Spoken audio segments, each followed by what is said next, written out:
Y ahora sí les comparto pantalla. Gracias, dice, me dicen cuando la puedan ver. Y voy a ponerla desde el principio. Si se ve ya, si se ve en presentación ahí Sí, ya se ve de bien. pantalla completa, ¿sí? Ok. Entonces, bueno, hoy vamos a cerrar con este documento de Acosta Galo, de gobierno corporativo y poder de la perspectiva de la agencia. Entonces, ayer estuvimos trabajando nosotros los conceptos de Jensen y Meklin que dan cuerpo a la teoría de la agencia. Y decíamos que estos conceptos son tres. Me voy a adelantar un poquito aquí en la presentación, ¿vale? Tenemos tres conceptos. Entonces, ¿sí se puede ver el cursor? Sí, sí se ve. Ok, entonces, en este segundo párrafo tenemos el concepto que da, que plantea por qué se da esta relación de agencia. En la teoría de la agencia estamos analizando a la empresa, pero vamos a analizar a la empresa viendo el comportamiento de dos agentes económicos. Entonces, y estos dos agentes económicos, hola Ana, ¿no? Estos dos agentes económicos van a ser, por un lado, el principal y por el otro lado vamos a tener al agente, ¿vale? Tenemos esas dos bolitas. Entonces, cuando yo analizo el comportamiento de la empresa, lo voy a analizar en torno a lo que haga alguien que se llama principal y alguien que haga, a lo que hace algo que se denomina como agente. ¿Quién es el agente y quién es el principal? Vamos viendo, y les digo, esto ya lo trabajamos el día de hoy. La relación de agencia es un contrato. Hasta ahorita les decíamos, es esta visión contractual de la economía. Entonces, es un contrato porque hay una relación de compra-venta de un servicio, ¿vale? ¿Qué servicio? El servicio que rinde o el servicio que presta el agente al principal. El agente le da un servicio al principal, le presta un servicio al principal, pero siguen sin decirme quién es el agente y quién es el principal. El principal es el dueño de la empresa y el agente es aquel que se encarga de administrar y de gestionar todos los factores productivos, porque recuerden que la empresa es un sistema alternativo al mercado para coordinar la producción. ¿Vale? ¿Vamos bien hasta acá? Ya lo habíamos planteado el día de hoy. Entonces, de entrada, veo que en esta relación de agencia surge porque hay una separación entre quién, entre los propietarios de la empresa, es decir, aquellos que aportan el capital a la empresa y, ¿no? Los que utilizan esos recursos para que la empresa, ¿no? Coordine la producción, ¿vale? Entonces, el principal es quien financia el proceso productivo y el agente es el que coordina este proceso productivo, ¿vale? Entonces, ya de entrada vemos que hay una separación entre la propiedad y la gestión. Entonces, decíamos, ¿y por qué se da esta separación entre la propiedad y la gestión? Porque nosotros veíamos en estas visiones ortodoxas de la economía, pues que me hablan que las empresas son especializadas, que producen productos estandarizados, ¿no? Todo lo que ya hemos trabajado en las sesiones, pero me dicen, ¿no? Que el empresario, ¿se acuerdan del documento que vimos de Alchen y que decíamos, el empresario, él contrata, él gestiona, él vigila, él mide, él asigna remuneraciones. El empresario es el todólogo en la empresa, pero ese empresario todólogo lo podemos tener en empresas que son pequeñas, pero en estos monstruos corporativos transnacionales es muy difícil que en una sola persona recaiga la responsabilidad de coordinar los factores productivos, de poner el dinero, ¿no? Y que una sola persona, y eso pongan mucha atención, tenga los recursos financieros suficientes para poder, ¿qué? Para poder, ¿no? Financiar un proceso productivo. Entonces decíamos que la propiedad de esta empresa moderna ya no recae en una sola persona, ¿sí? Vamos a utilizar un concepto. Eh,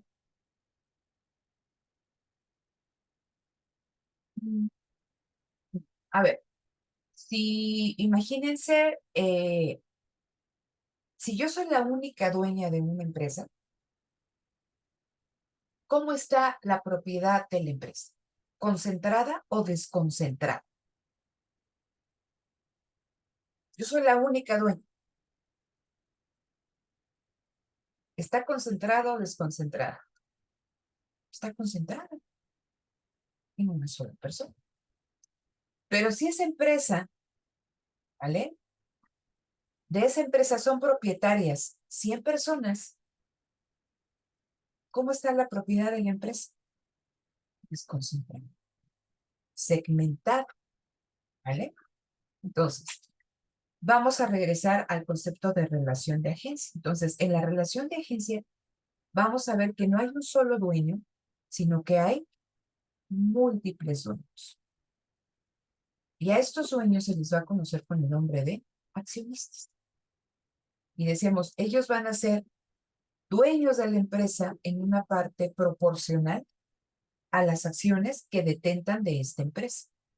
Y yo como accionista, como dueño, tengo obligaciones, pero también tengo derechos. Tengo obligaciones a eh, proporcionar financiamiento, tiene una obligación respecto a cubrir las deudas en que incurra la empresa, tengo una obligación en teoría ante mis trabajadores, pero aquí no importan los trabajadores, porque ¿quién importa solamente? Decíamos, los dueños y quien administra la empresa, ¿no? ¿Y a qué tengo derecho? Pues tengo derecho a que resultado de las actividades de la empresa se genere un beneficio y ese beneficio se reparta, ¿no? Dentro de los dueños de la empresa, accionistas. Entonces tengo yo beneficios sobre los dividendos de la empresa. Entonces ahí me interesa obtener, decíamos ayer, beneficios altos y mi comparativo va a ser los dividendos que den empresas de similares, ¿no? En la actividad industrial. Entonces, si yo estoy en el sector de la construcción y tengo acciones de Grupo Carso o de Grupo Reobó que se dedican a ese sector de la construcción, pues yo voy a comparar con lo que reciben otros accionistas que tengan acciones en empresas del sector de la construcción. Va a ser eh, lo que me remita a ver si mis dividendos son altos, pero otro de los objetivos de los accionistas es que el precio de su acción sea alto. Entonces hagan de cuenta que yo compré una acción en 10 pesos, ahora cuesta 30, subió, pero está en el promedio de lo que valen las acciones de otras empresas, ¿sí o no? ¿Por qué me interesaría que el precio de mi acción fuera alta? Me interesa porque si yo la tengo en un momento determinado que la quiera vender, pues me conviene más venderla a 50 que a 30. Entonces, el accionista, ¿no? Va a estar interesado en que el precio de su acción sea alto y que le den dividendos también. Ese va a ser su objetivo, ¿vale? Entonces, y por un lado, o sea, eso es lo que quiere el dueño. Y por un lado, entonces, tenemos esa visión del principal. Y por la otra, tenemos al agente, que en teoría debe de estar plenamente involucrado, ¿no? En trabajar para que los objetivos del dueño se cumplan. Es decir, precio alto de la acción, altos dividendos. Pero aquí decíamos, hay un problema. ¿Por qué? Porque al separarse la propiedad de la gestión, empieza a haber un problema de información, ¿vale? Y entonces decíamos ayer, se da un problema de información en torno a la información asimétrica, que el que va a estar involucrado en el día a día de la empresa, en la gestión de la empresa, es el que va a conocer mejor a la empresa. Y entonces, siempre que se dan estas asimetrías de información, que alguien conozca información relevante o una mayor cantidad de información que el otro, existe la posibilidad de que se generen comportamientos oportunistas de aquel que tiene información crucial. ¿Vale? Entonces, aquí nos dicen esta visión. Híjole, esta persona llamado empresario, bueno, que es el empresario, que es el CEO, que es el agente, al tener información privilegiada, puede hacer uso de esa información privilegiada, ocultarla a los dueños de la empresa y actuar en su propio beneficio. Porque el oportunismo es la búsqueda del beneficio con todo. Y decíamos, sí, se puede presentar una situación de ese tipo, por eso les pedí que vieran lo de Enron. Pero dice, pero también vamos a ver que los objetivos del dueño, del principal y de la gente no necesariamente son los mismos. Porque ahora fue en esta cuestión que nos quedamos. Entonces, queda claro la relación de agencia.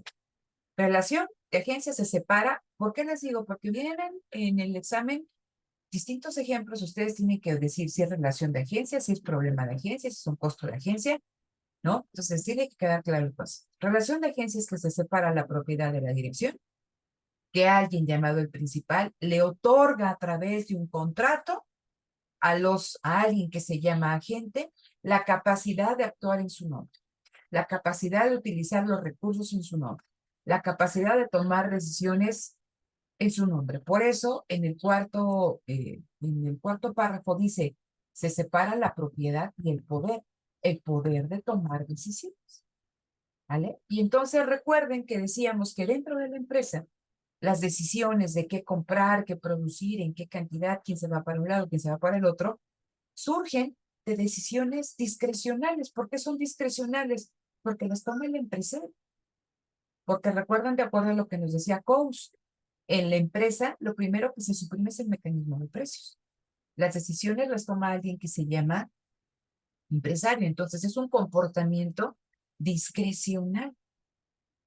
Pero ante la existencia de problemas de información asimétrica, puede ser que se dé el problema del riesgo moral. Recuerden que ya platicábamos del riesgo moral. ¿Qué es el riesgo moral? Que tú vas a actuar de una forma, entre comillas, irresponsable, porque sabes que el costo de tus acciones se lo cargas a alguien más.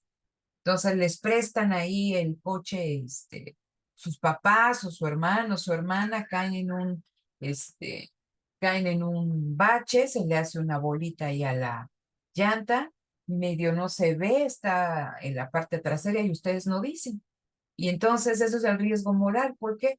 Porque esa cosita se puede hacer más grande, la llanta no sirve y alguien más va a tener que hacer frente a ese comportamiento de ustedes. Alguien más va a pagar por eso que ustedes hicieron. Entonces, es lo mismo con lo del comportamiento discrecional.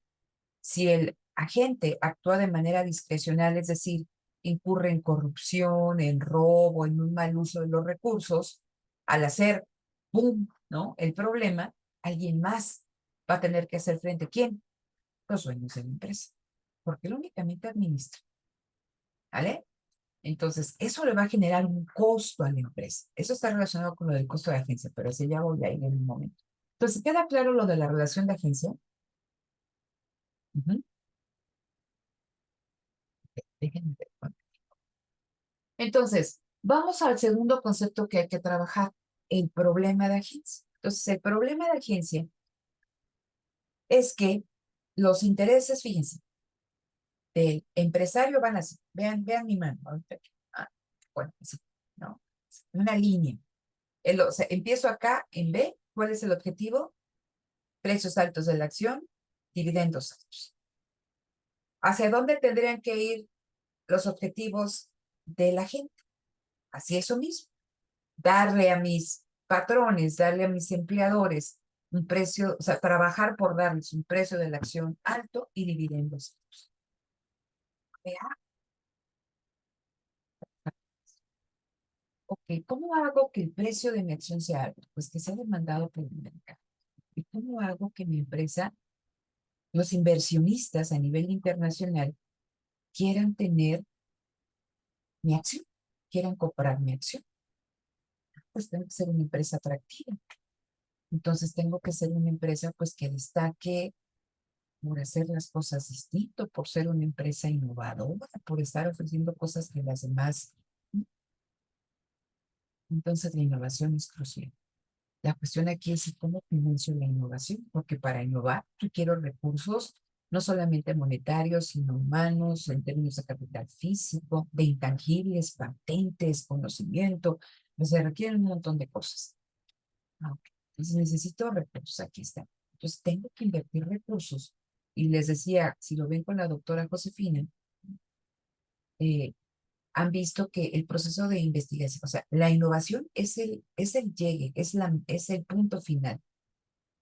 Pero para llegar a esta innovación, que algo sea aceptado por el mercado, es decir, que se venda, hay un proceso detrás totalmente incierto, que es la investigación y desarrollo, y que no es un proceso lineal, que puedes llegar a donde quieres o puedes no llegar. Y eso no implica que no gastes recursos. Entonces, el proceso de investigación y desarrollo es un proceso totalmente incierto, pero que requiere de altas cantidades de recursos. Entonces, la cuestión aquí es, ¿cómo me hago de estos recursos? ¿Cómo creen que nos podemos hacer de esos recursos? Ustedes son los CEOs o las CEOs y el CEO de las empresas, los contratan. Entonces, ustedes tienen que innovar, pero para innovar tiene que haber un proceso de investigación y desarrollo que requieren financiamiento. ¿Cómo quieren ese financiamiento? ¿De dónde adquirimos el dinero?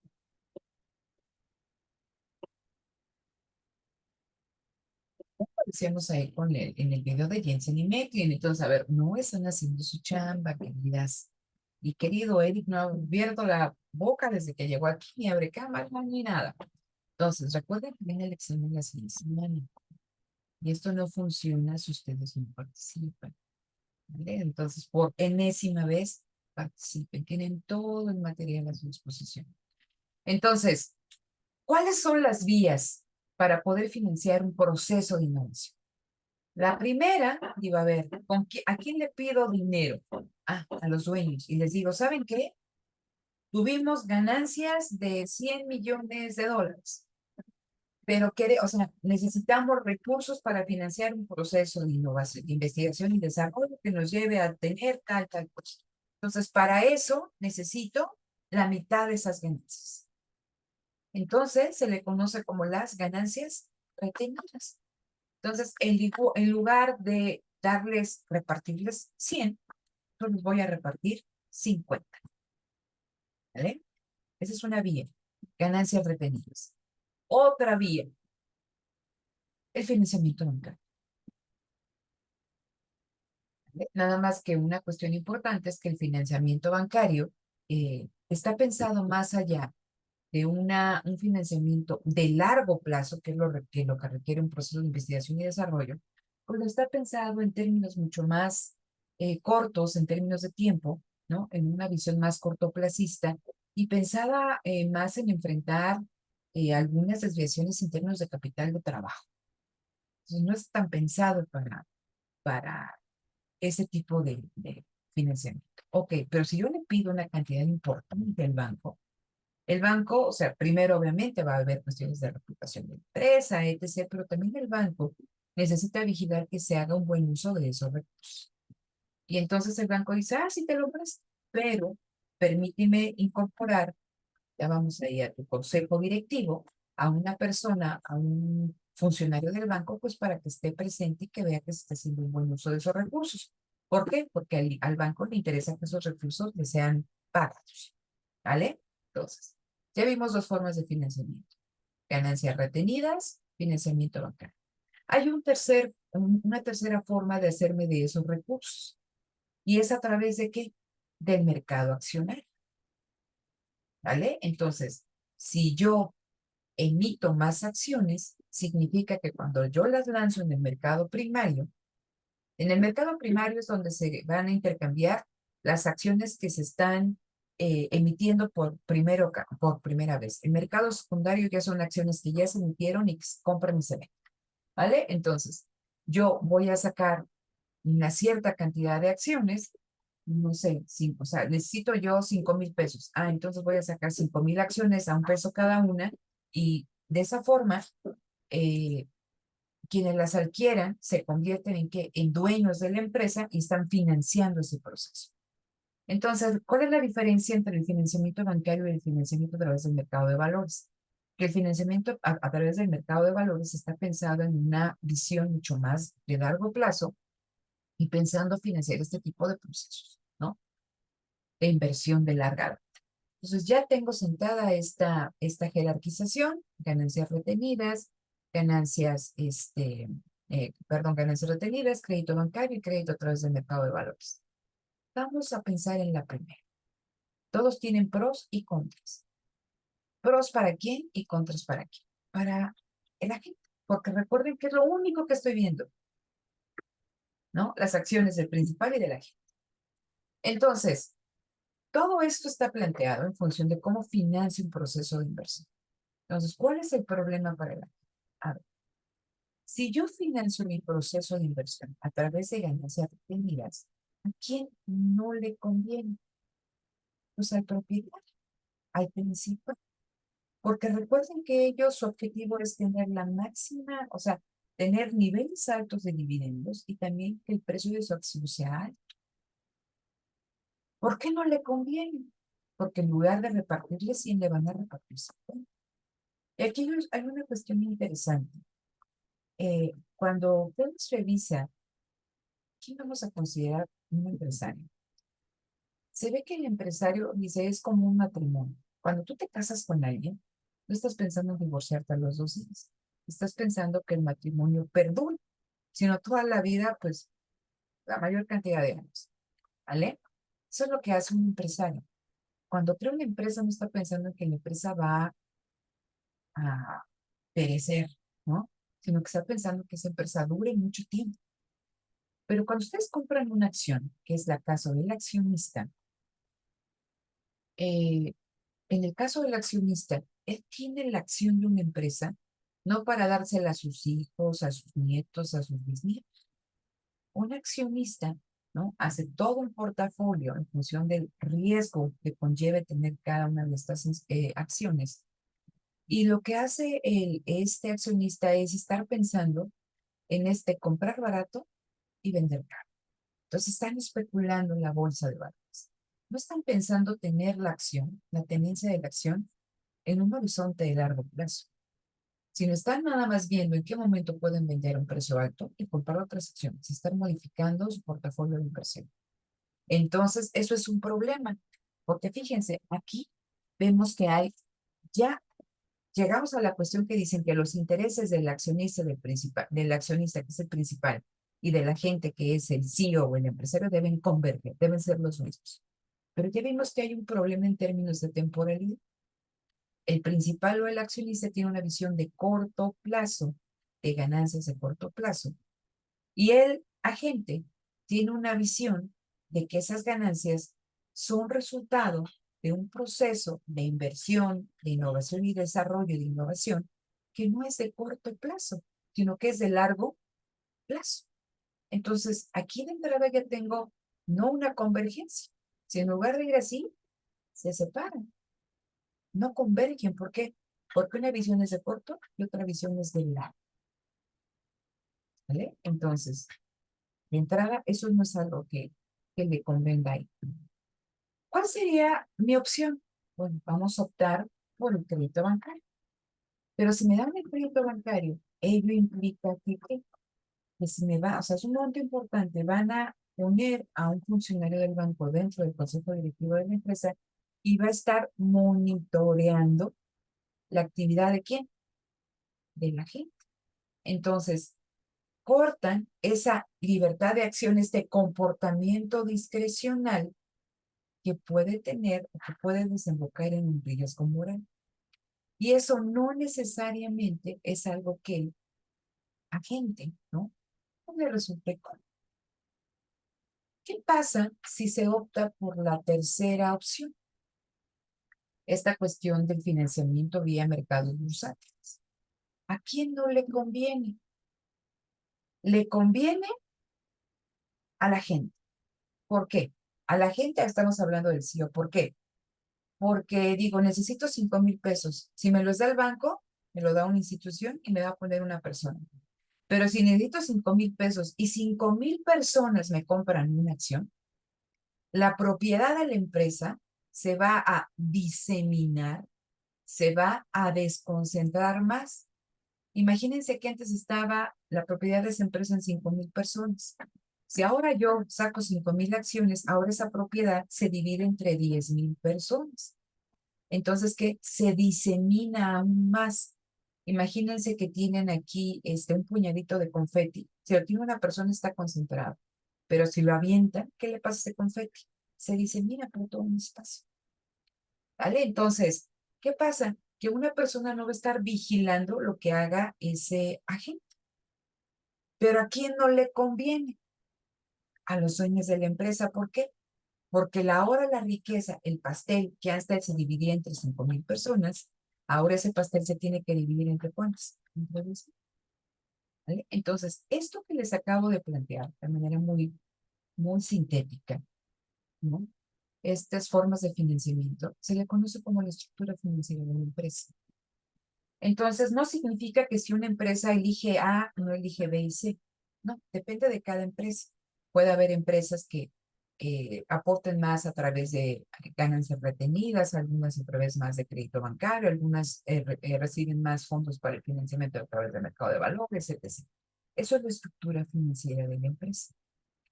Pero esto, ¿por qué me sirve a mí para plantear el problema de agencia?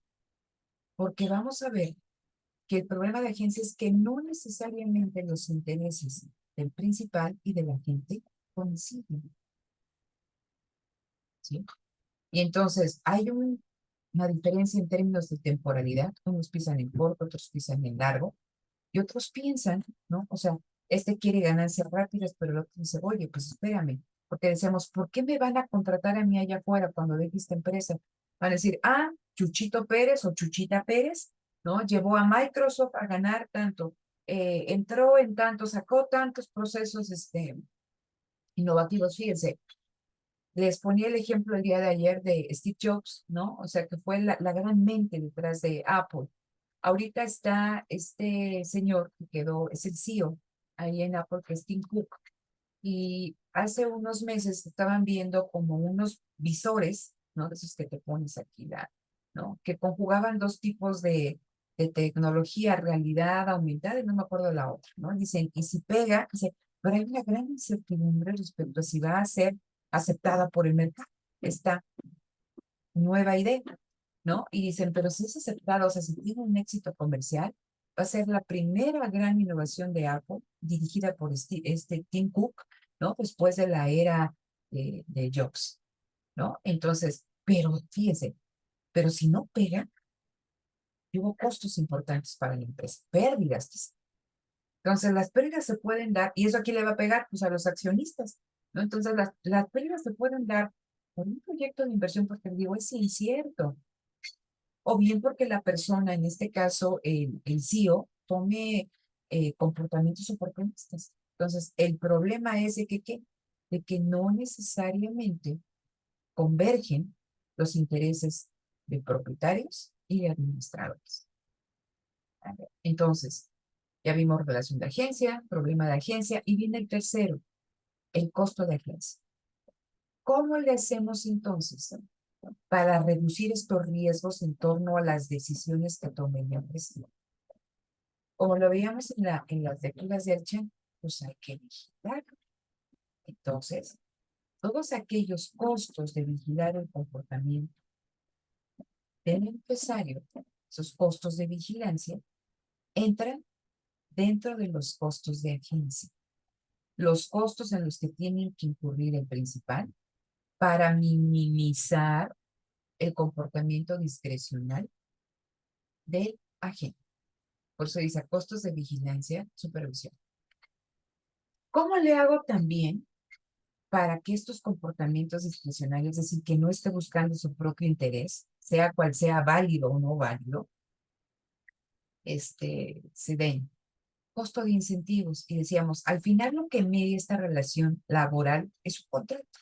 Entonces, el contrato, ¿sí? Yo voy a establecer un esquema de incentivos para hacer que esta persona, ¿vale? Que esta persona, llamado el CEO, el agente, cumpla con lo que yo quiero. Entonces le digo, oye, ¿sabes qué? ¿Qué te parece si tú llevas o sea, si tú logras que el precio de la acción suba en 20%, te vamos a dar todo un paquete accionario, ¿no? Que lo vas a comprar a un precio por debajo del precio de mercado, es decir, si cuesta 20 en el mercado, te lo damos a 10, y tú lo único que tú te obligas es a tener ese paquete durante 3 años, por ejemplo, ¿no? Y ya después si quieres lo vendes. ¿Qué están haciendo con eso? ¿Lo están haciendo qué? Que sus intereses sean los mismos que de los propietarios, porque le están dando acciones.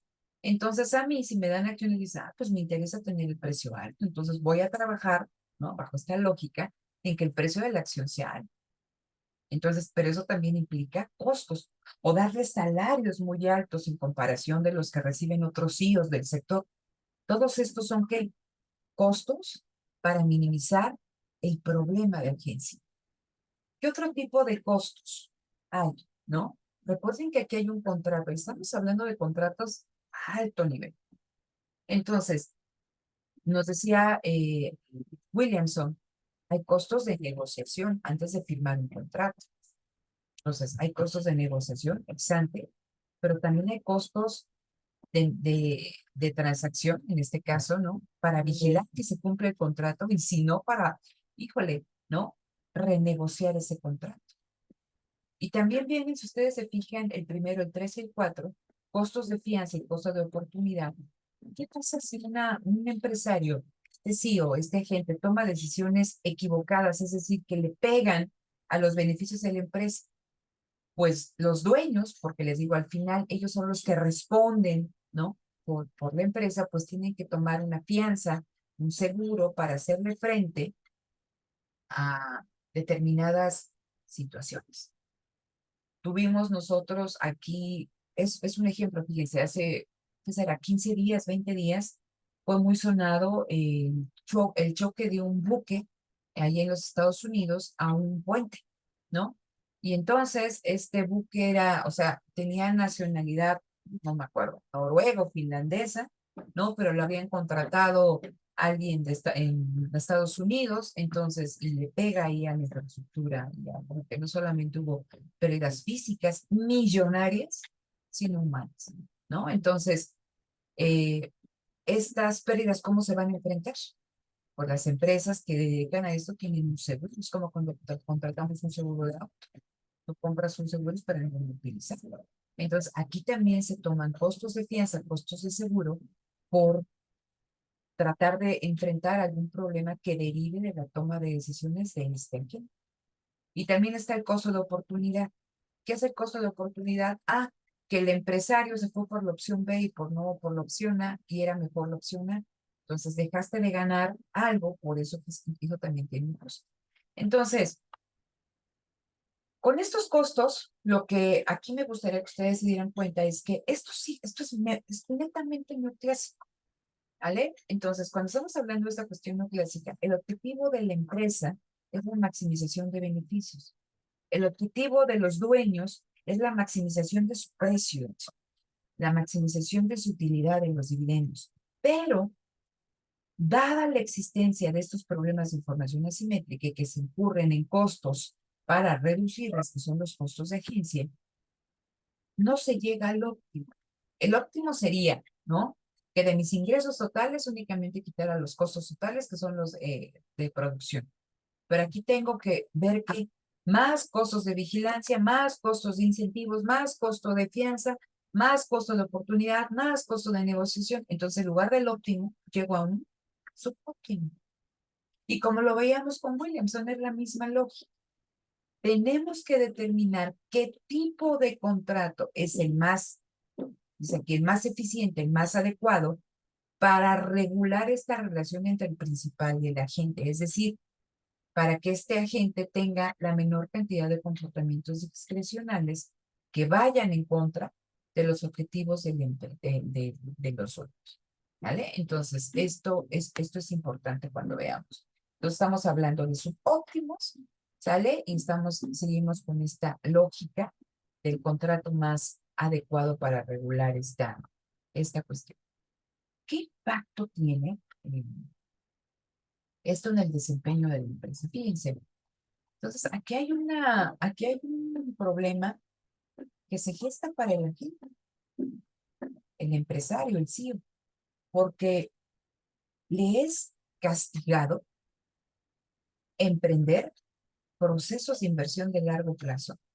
Porque si, o sea, no solamente por el tiempo que te lleva a ver si el proceso o la investigación te lleva a una innovación y seas aceptado por el mercado y si eso funciona, sino también porque significa que tú para financiar ese proyecto tienes que utilizar ganancias que de otra manera se tendrían que repartir. Entonces, aquí hay un problema ahí, o sea, un cercamiento contra la actividad del administrador, porque se le forza a dar resultados de corto plazo. Y ese problema que ha tenido a nivel internacional en el comportamiento de las empresas, ha tenido un problema que ha caído la inversión y que los grandes CEOs, ¿no? Piden créditos en los mercados internacionales, son más baratos, pero ese crédito en lugar de ocuparlo para incentivar procesos de inversión productiva, lo utilizan para especular ellos en la compra de acciones ajenas, pero propias. ¿Por qué? Imagínense de repente que en este momento están circulando en el mercado secundario 500 acciones de mi empresa. No hay más, hay 500. Entonces yo utilizo un crédito y empiezo a demandar acciones de mi empresa. Pero como la oferta es fija, ¿vale? ¿Qué le pasa si sube la demanda? El precio sube. Y de repente Ana se da cuenta, oye, ¿por qué está demandando más? Pues hay que demandar porque no sé qué estén haciendo. Entonces, se aumenta la demanda, el precio de la acción sube de manera artificial. Entonces, eso es lo que están haciendo muchas empresas, o sea, muchos CEOs, ante este eh, penalización de emprender procesos de inversión, están utilizando los créditos no para invertir, sino para especular e incrementando de manera artificial el precio de la acción. Y si no lo haces, ¿sí? Eso se le conoce como la toma por el control corporativo, empiezan, ¿no? Tomas hostiles, ¿no? Para despedir a todo eh, este grupo gerencial que está al frente de una empresa, ¿no? Y traer a otro grupo de CEOs, de gerentes, que te den los resultados que tú quieres. Entonces, eso es lo que sucede. Entonces, ya explicamos, ¿no? Esta cuestión les decía relación de agencia, problema de agencia, costo de agencia. Vamos a ir a la primera parte de este documento, ¿no? Que me dice, viene el otro concepto que es crucial. El gobierno corporativo, desde la... Y poder, ¿y por qué poder? Decimos nuevamente, porque cuando se da la relación de agencia, se separa la propiedad de la gestión y se cede, ¿quién cede? ¿No? El principal cede el poder a la gente de tomar decisiones, ¿vale? Entonces, se va a analizar el concepto de gobierno corporativo y estas relaciones de toma de decisiones dentro de la empresa desde esta perspectiva de la teoría de la agencia. Por eso les decía que era tan importante que vieran el video de Jensen y Maitland, ¿no? Y que leyeran este documento ya, ¿no? Entonces, eh, fíjense, todo este concepto de gobierno corporativo surge en la década de los 90 y principalmente dice, entre los primeros décadas del año 2000. Aquí déjenme ver nada más para darles una fecha exacta. Fíjense. Ah, ah, ah, ah. Sé que se abre rápido para darles la información. ¿Sí buscaron lo de Enron o no lo buscaron? ¿No? Sí, sí, yo sí lo busqué. Gracias, Lisa. A ver, platícame de Enron. ¿Qué fue? Pues lo que encontré fue que era una empresa estadounidense Ujú. y que se hizo famosa por un fraude fiscal que hubo. Ok, Porque ajá, adelante, adelante. ah, perdón. O sea, dijeron a lo que había visto es que descubrieron que la empresa había estado como que llevando prácticas contables fraudulentas Ujú. para inflar artificialmente sus ingresos y así esconder sus deudas masivas. Ok, Y entonces fíjense. A ver, adelante, adelante, dice.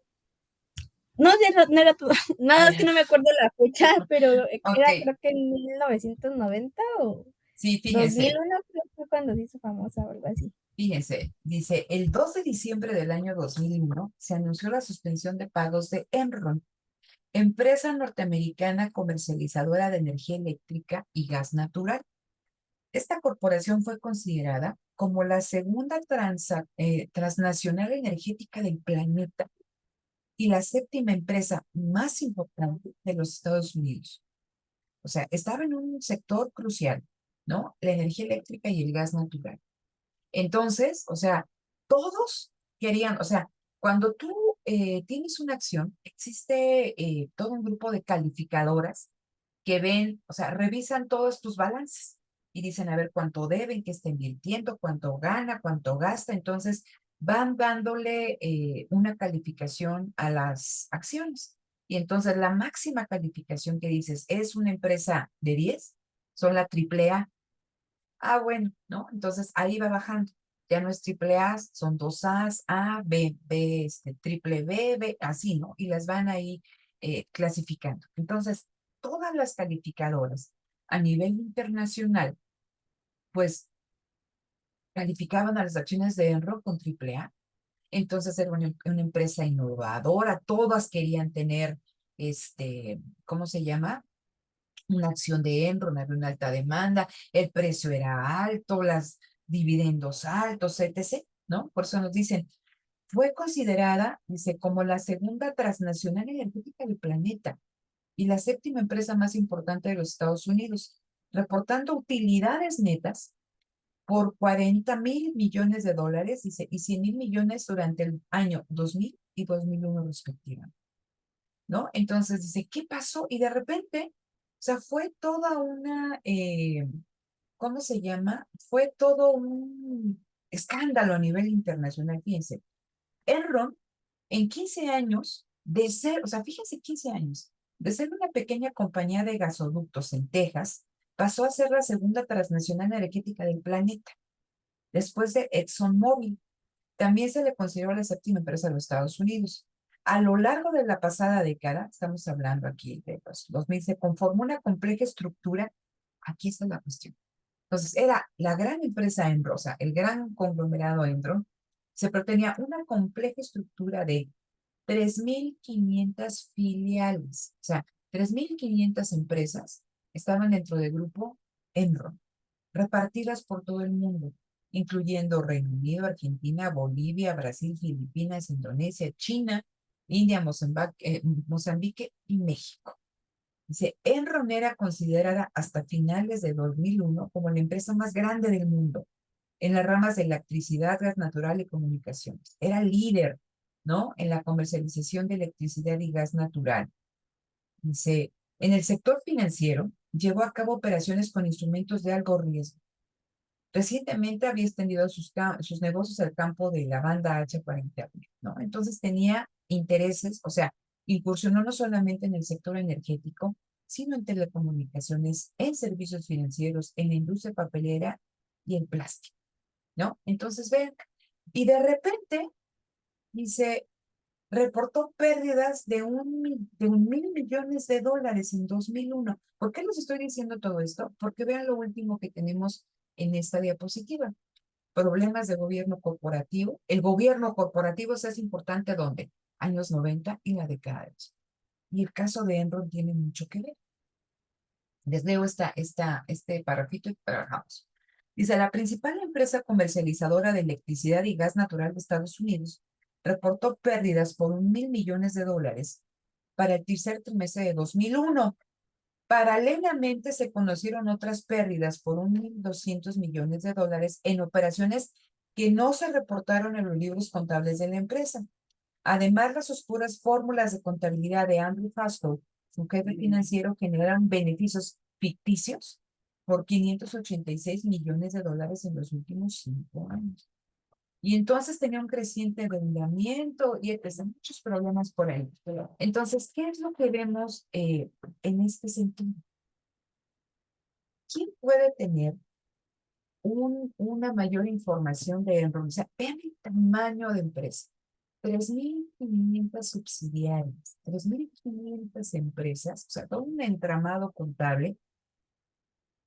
Lo que estaban haciendo estos CEOs o estos directivos, los principales directivos de la empresa fue ocultar todas las pérdidas y mandarlo a las subsidiarias más pequeñas, de manera que la empresa Enron, como, o sea, las principales filiales, no, o sea, y ganaban, por eso dice, creaban ganancias ficticias. Estamos hablando de qué, de comportamientos oportunistas. Y aquí viene otra cuestión. Enron contrataba a sus auditores, a esto que les digo, a estos calificadores para que vieran cómo iba mi acción. Si yo contrato al que me evalúa, pues me va a evaluar con triple A, ¿vale? Entonces, esta crisis, este endeudamiento, este engaño que hizo Enron, puso esta cuestión del comportamiento discrecional de la gente, ¿no? Lo que podría llevar. De ahí que, ¿no? Cobrar en términos teóricos, ¿no? Prácticos, ¿no? Toda esta cuestión de poner el acento en el gobierno corporativo, en buenas prácticas de gobierno corporativo. Porque ¿quiénes pierden? ¿Vale? ¿Quiénes pierden con esta cuestión o quiénes perdieron con esta cuestión de lo que hizo Enron? Porque Enron entró en crisis, no podía pagar y quiebra. Los dueños, pero no todos los dueños. Generalmente aquí tenemos accionistas mayoritarios y quizá salen mejor librados de todo esto porque también tienen cierto tipo de información que les permiten vender acciones, pero aquí quienes pierden son los accionistas minoritarios. Entonces, ¿vale? Pero al final pues, pierde el accionista, el dueño. Entonces, con toda esta cuestión, surge y se pone de moda toda esta cuestión del gobierno corporativo. ¿Qué es el gobierno corporativo? Establecer mecanismos de vigilancia dentro de la empresa que favorezcan la reducción de los comportamientos discrecionales de los agentes, de los gestores. ¿Y eso dónde se va? Donde cobra importancia, década de los 90, pero principalmente en la década de los 2000. ¿Por qué? Caso Enron. ¿Vale? Entonces, por eso les digo, esta es una área que ustedes la tomaron porque les gusta, ¿vale? Demuéstrenme que les gusta. Estamos hablando de cosas, no, se me aburren las lecturas. Busca casos de la vida real, están estudiando empresa, pues vete a ver la de la empresa Enron. Pues no voy a clase y pues no veo eso. ¿Vale? Entonces, demuestren que les guste porque están aquí. ¿Ah? Entonces, vamos aquí con esta cuestión del fuente de poder dentro de las organizaciones. A ver, eh, cuando estamos hablando de esta cuestión de la toma de decisiones, y decíamos, en esta visión de la agencia, únicamente hay dos grupos que son importantes. Los dueños y quien dirige la empresa. ¿Vale? Y entonces, dentro de la empresa, pero decíamos, no necesariamente todos los que están dentro de una empresa pues, comparten los mismos intereses. Ya vimos que dentro del accionista y el principal y el agente no necesariamente tienen los mismos intereses ni la misma temporalidad. En el caso de los que integran una empresa, pues no todos van a tener los mismos intereses. Y también hay otra cuestión, recuerden que la teoría me tiene que explicar la realidad. Entonces aquí hay un sentido de que no solamente dentro de una empresa, nada más hay dos grupos. También son importantes los trabajadores, es importante el sindicato, es importante los proveedores, los que dan crédito, son importantes las asociaciones civiles, ¿no? Hay un montón de gente que está o que le interesa el desenvolvimiento de una empresa. Entonces, no nada más hay dueños y accionistas, ¿no? Y los trabajadores y los proveedores, ¿no? y los ex empleados, ¿no? Y la asociación, y la sociedad civil, como ahora le llaman, ¿no? Entonces, dentro de la empresa, y les decía, no solamente estamos hablando que existe la tecnoestructura, que dice aquí es como los grandes directivos, sino que existen un montón de trabajadores de distintos niveles. Entonces, dentro de la empresa se van a generar o fraguar diferentes coaliciones internas de grupos que tienen un interés similar y van a utilizar ese poder para obtener ese beneficio. Y hay distintas coaliciones internas, por eso nos dicen aquí, una coalición interna, por eso es el ejercicio del poder, se forma entre el CEO, los principales directivos, quizá los operarios. Ustedes dirán, ¿por qué los operarios, profesora? En el sentido de que si una empresa permanece en el mercado, si una empresa hace las cosas distintas, si una empresa crece, pues los operarios tienen trabajo.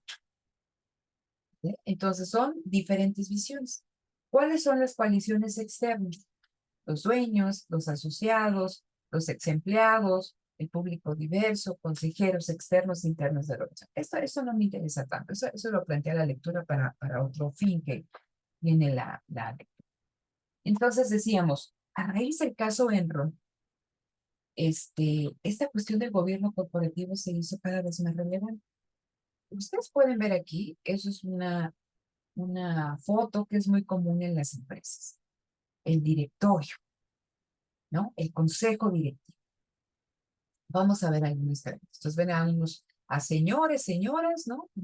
Como siempre, las mujeres lo mínimo. Y entonces, un montón de señores ahí. Entonces, en este consejo directivo, vean lo que es. ¿Quién los nombra? ¿Por qué están sentados ahí? Se los nombra la Junta General de Accionistas. Entonces, de todos los dueños de la empresa, generalmente los accionistas, hay asambleas de accionistas, accionistas mayoritarios, minoritarios, pero les decía, los accionistas, ¿qué es mayoritario o minoritario? La cantidad de acciones que tengas en términos cuantitativos, pero también las acciones difieren entre el poder de veto, de voto, ¿no? O sea, la importancia de la acción. Entonces, bueno, hay representación en estas asambleas de accionistas, ¿no? De mayoritarios y minoritarios. Y hay una junta general, o sea, un grupito que también que los nombran los accionistas, esta junta general, y ellos nombran a quién va a estar en este directorio, ¿vale? Entonces, en este directorio, en teoría, no solamente están dueños, sino tendría que estar un representante del sindicato o de los trabajadores, quizá un sindicato, si hay un crédito bancario, un funcionario bancario, algún funcionario de la bolsa, ¿no? ¿No? Ahí como que los principales sectores, ¿no? Relevantes dentro de la empresa. ¿Y cuál es su función? Fíjense, esto es bien importante. Definir la estrategia empresarial. Oiga, pues ¿qué no la estrategia empresarial? ¿La define el empresario? O sea, el empresario, el administrador. Sí y no. Él propone ante el directorio, pero ellos ¿qué hacen? Aprueban esa estrategia empresarial o la redefinen. Porque recuerden que su objetivo, ¿cuál es? El dividendo alto o precio bajo. Entonces, ellos van a probar siempre dentro de una empresa, hay diferentes, si hay nivel de una empresa, siempre entran ustedes y ahí a veces hay reflexiones muy bonitas. Está el director, ¿no? Bueno, aquí sí, Chuchito o Chuchita Pérez, ¿no? Director general, luego director de marketing, director de tal. Nos prueban esa principal estructura. Y después de eso se van grupos de acuerdo porque mucho.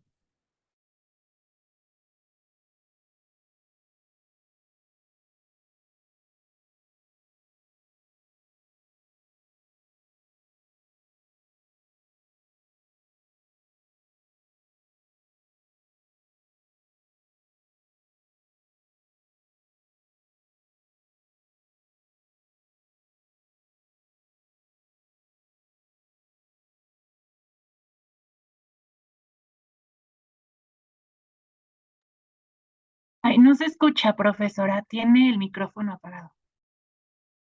Bueno, Les decía, entonces, estas personas, este directorio, este consejo directivo, aprueba cómo va a ser el esquema organizativo dentro de la empresa, aprueba la estrategia y en función de eso aprueba el presupuesto que requiere esa estrategia. Nombra al gerente general, al CEO, a la gente, a los principales directivos. ¿Y cuál va a ser su función? El CEO y sus principales directivos tienen que rendirles informes a este director. ¿Qué estamos estableciendo? Un mecanismo de vigilancia. Ese vigilante, ¿cuál es su función? Fíjense, vigila, motiva, disciplina y supervisa la estrategia de la empresa y su implementación por parte de quién? De la gente y de los principales directivos que colaboran con él. Entonces, el directivo es una unidad de control interno, ¿sí? Su función es que limitar la discrecionalidad de lo que haga el CEO. ¿Sí me explico? Aquí también vamos a ver a consejeros externos.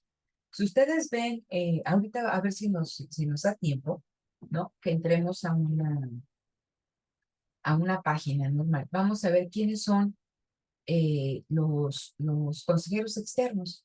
Pensemos quizá en Palacio de Hierro y van a ver que un consejero externo, no sé, de Palacio de Hierro puede ser Carlos Slim y que Carlos Slim tiene en su consejo directivo al dueño de, no sé, de Cemex, ¿no? O sea, son empresarios, ¿no? O sea, y digo empresarios, ¿no? O sea, dueños de renombre de otras empresas que en teoría pues te dan consejos, ¿no? Por eso es el consejo directivo, de cómo se debe implementar una estrategia, redefinir, recambiar, etc. ¿Sí? Entonces, entre más, fíjense, como les decía yo cuando veíamos lo del Chani Demsets, ¿quién vigila al vigilante? Si yo dejo uno de ustedes a que vigile un examen, pues tienen los mismos incentivos a que todos copien. ¿Vale? Entonces, lo mismo, entre más directivos, ¿no? Si yo pongo muchos directivos aquí en el consejo, pues están como que más proclives a tapar, ¿no? Ciertas prácticas indolentes que tomen aquellos que están encargados de la gestión, ¿vale? Había una novela que se hizo bien famosa, creo que fue en los años 2000, era colombiana y que después sacaron un montón de remakes, ¿no? Que se llamaba Betty la Fea, ¿no? Entonces ahí ponían a Betty, era una brillante economista, ¿no? Y que tenía como jefe al hijo del dueño de la empresa y a su cuate que eran el director y que haciendo, o sea, toda la novela se la pasaban haciendo chanchullos y lo escondían porque estaban en el consejo directivo, ¿vale? Entonces lo que nos dice esta lectura es de que entre más también personas haya involucradas en este consejo, pero que estén al mismo tiempo tomando decisiones, pues que se pueden dar un caso como el caso de Emma. Entonces aquí el consejo directivo se dan juegos de poder entre los distintos grupos que toman decisiones dentro de la empresa, ¿vale? Entonces, pero bueno, ahorita voy a la... Pero en esta cuestión del gobierno corporativo, fíjense, vamos a leer las definiciones. ¿Qué es un gobierno corporativo? Es un sistema de control para que aquellos que proporcionan recursos financieros se aseguren una rentabilidad adecuada para sus inversiones. ¿Quiénes proporcionan recursos financieros? El principal, ¿vale? Sistema usado para gobernar una corporación, para gestionar una empresa, de manera que estén protegidos los intereses de los propietarios corporativos. Regresamos. ¿De quién importan los intereses? Del principal. Conjunto de relaciones entre los administradores de las compañías, sus directorios, accionistas y otras partes interesadas. O sea, aquí ya ponen, pero siguen siendo otras partes, quién sabe, desde la OCDE, ¿no? Pero el punto neurálgico está en el accionista. Y vean el último del Banco Mundial. Un buen gobierno corporativo define los derechos de los accionistas, da un entorno de control sólido dentro de la empresa, que todo lo que se haga sea transparente, y que tengamos un consejo de administración, o sea, estos señores, ¿no? Empoderados. ¿Ve? Entonces, ¿qué está detrás de esta cuestión del gobierno corporativo? Que todo lo que hagan estos señores, o sea, que haga el agente, su grupo directivo, pues sea conocido por todos los accionistas mayoritarios, minoritarios, ¿no? Porque ellos dicen, están en juego sus recursos. Entonces, ¿qué hay que proteger? Los recursos de los accionistas. Porque si hay una quiebra, como en el caso de Enron, pues ¿quiénes sufren? ¿No? Los accionistas, o sea, no les importan ni los trabajadores, ¿no? ¿Quién? El accionista, ¿no? Entonces, ¿cuáles son los principios del buen gobierno corporativo? Estos son datos de la OCDE. Dice, promover mercados justos y transparentes y una eficiente asignación de recursos. Proteger y facilitar el ejercicio de los derechos de los accionistas. Proveer incentivos a lo largo de la cadena de inversión. Reconocer los derechos de los grupos de interés. Aquí nada más los grupos de interés, ¿no? Accionistas y gente, establecidos por la ley. Un buen gobierno corporativo es aquel que divulga información de manera oportuna y precisa. Un buen gobierno corporativo es aquel que asegura la orientación estratégica de la compañía, su monitoreo y rendición de cuentas. ¿A qué vamos con todo esto? Fíjense, estamos y regresamos a toda esta cuestión. ¿Cuánto se financia la empresa? Hay dos tipos de empresas de manera quizá más sintética. Por ejemplo, Grupo Carso, si ustedes ven ahí, entran a Grupo Carso, van a ver que los principales accionistas son de la familia Slim. Cuando ustedes veían, por ejemplo, Modelo, ¿no? La principal accionista era esta señora Aramburu Saba, y entonces ella vende sus acciones también, pero eran empresas familiares. Lo mismo sucede con BIM, los servicios. Entonces, ¿sí hay acciones en manos de otras personas ajenas a la familia? Sí, pero la mayor parte de las acciones está, regresamos a lo que iniciamos al inicio, está concentrada. Pero piensen ustedes en Ford, piensen ustedes en Apple, en Microsoft, etc. Ahí estamos hablando que la concentración, ¿no? ¿Quién tiene las acciones? La mayor parte de las acciones. Sí hay algunos eh, accionistas mayoritarios, pero las acciones se encuentran diseminadas como este puñito de confeti en un montón de manos a nivel mundial. ¿Vale? Entonces hay una cantidad de accionistas que tienen que evaluar lo que hacen sus administradores, que hacen los hijos. ¿Y quién va a tener mayores incentivos para monitorear lo que hace alguien? ¿Quién tiene 500 acciones o quien tiene una? Pues quien tiene 500 acciones. Porque para el que tiene una es muy costoso incurrir en estos costos de agencia, estos costos de monitoreo si tengo una acción. ¿En qué me voy a fijar? En si da un precio alto y dividendos altos. Si no, la vendo. ¿Quiénes tienen mayores incentivos? Aquellos que tienen el mayor número de acciones. Por eso decimos, ¿quiénes nombran a estos? La Junta General de Accionistas. Esto tiene un costo, sí, pero ellos tienen el incentivo de estar viendo de que no haya esos comportamientos discrecionales. ¿Vale? Entonces, fíjense, ¿y esto qué tiene que ver? ¿Qué tiene que ver eso de si está concentrado o está diseminado? Tiene que ver y mucho, porque de manera general, aquellas empresas donde la tenencia de las mismas, la propiedad de las mismas está concentrada y está empresas de corte más familiar, ¿no? O que pertenecen a un grupo con mucha tradición, tienen mayores incentivos a implementar actividades de inversión de largo plazo. ¿Por qué?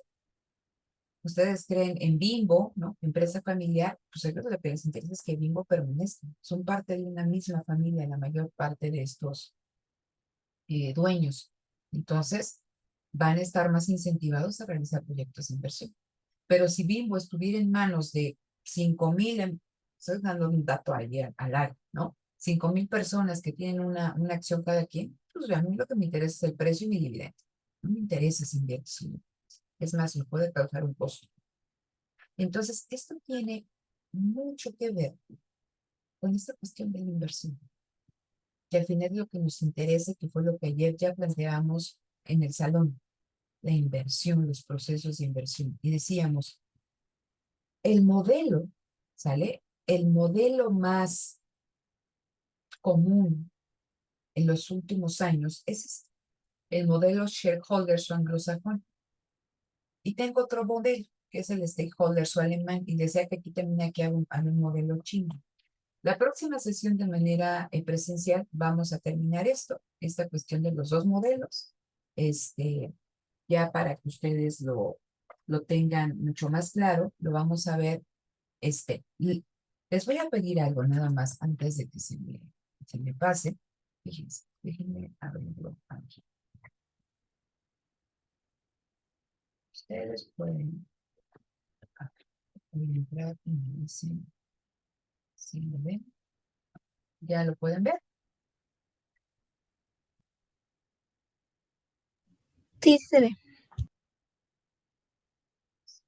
Compras ahí de Liverpool. Bueno, quiero entrar aquí en Liverpool.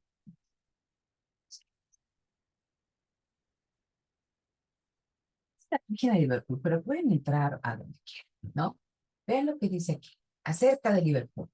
Bolsa de trabajo, quiénes somos, relación con inversionistas y sostenibilidad. Este puntito que lo van a encontrar en cualquier página web de muchas empresas, ¿vale? Tiene que ver, ¿sí? Con lo de gobierno corporativo que estamos viendo nosotros. Y vean qué se da. Ya no es Liverpool, se llama el Puerto de Liverpool.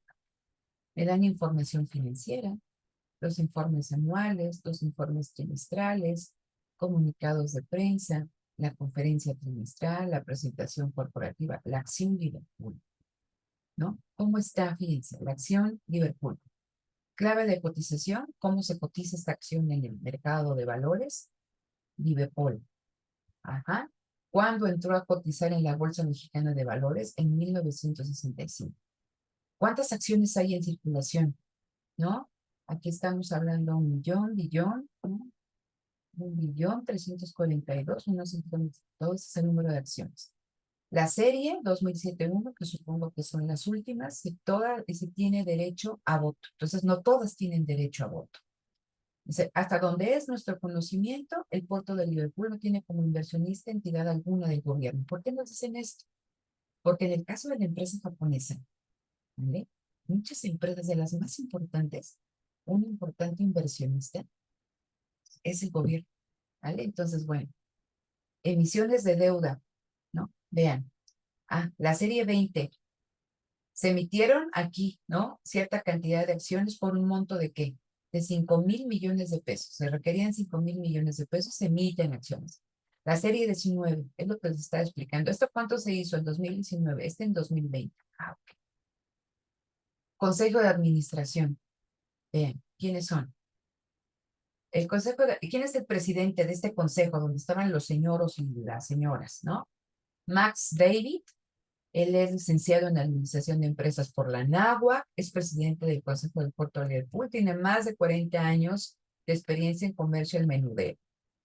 Madeleine Bremont, directora general de Orion Tours, consejera de Invex, ¿no? Aquí, compañía hotelera de Guadalajara, ¿no? Aquí, Enrique Bremont, ¿no? Aquí nos dice que ese señor es de qué, administrador de Victium, que no sé qué sea, ¿no? Que a veces son empresas relacionadas, y consejero del Puerto de Liverpool. Armando Gasasada, estos son de Nuevo León. Egresado del MIT, maestría en la Universidad de Stanford, es miembro del Consejo de Administración de Alfa, ¿no? Empresa que está en Nuevo León, Alpec, echen un ojo, de Cemex, de La Moza y de NEMAC. ¿Por qué es importante NEMAC? Porque es una empresa mexicana que está en el sector automotriz, ¿vale? Entonces, de aquí vamos, eso es el Consejo de Administración. ¿Quién hace la auditoría? Vean, de si está funcionando bien lo que está la estrategia. Javier Arrigunaga, presidente del Grupo Aeroméxico. José Cohen Citón, director general adjunto de Baby Crazy. ¿no? Consejo patrimonial, y ahí van a ver. Entonces, vean, gobierno corporativo. Échenle un ojo, porfa, ¿vale? A esta cuestión del gobierno corporativo. ¿Qué nos dice? Tal cual ya vieron, entran en Liverpool, en la última página, hasta abajito, ¿vale? Lo pueden hacer con cualquiera, o véanlo con Palacio de Hierro y díganme qué diferencia hay entre uno y otro. Encontraron personas que se repiten en este consejo, ¿no? Aquí está, relación con inversionistas. Échenme un ojo y platicamos con esto, ya que ustedes vean, ¿no? Elijan aquí a Liverpool. A ver, mejor de una vez. Daniela, ¿tú puedes ver Palacio de Hierro? Platicarnos el martes, ¿eh? Lisette, Sí, está bien. ¿alguna empresa si quieres entra a Bimbo? ¿No? Nos dices. Sí, ok. Ana, entra a Cemex, ¿vale? Nos platicas. Y Eric, ¿qué empresa te gustaría?